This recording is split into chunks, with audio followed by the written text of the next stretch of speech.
my experience under apartheid is I'm sort of a younger generation, so I don't have a direct experience of apartheid. I was born in 1981, so literally between I was a very young child.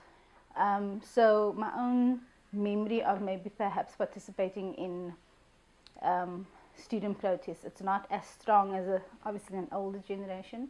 But I think one of the things that I took from growing up, especially in a household where it was spoken about and you did know that it existed, was that the legacy of group areas and apartheid, it was with you regardless of whether or not you had a traumatic experience, that you lived the legacy of it. So my experiences and my memories of apartheid are not so much about feeling perhaps direct discrimination, but, and this is the success of apartheid, it was about being kept in a distinct community and only being allowed to move to certain places, go to visit certain spaces like malls, churches even. In Cape Town you have the northern suburbs, the southern suburbs, and you sort of have the city centre. I grew up in the northern suburbs of Cape Town.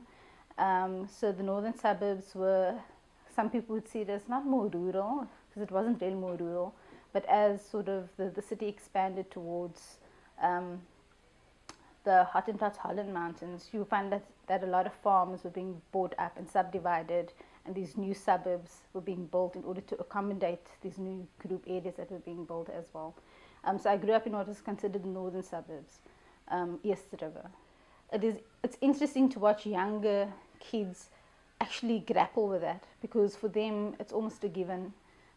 If you're growing up in a particular township, going to particular schools, it's almost a given that this is where you come from, this is your racial or your cultural group.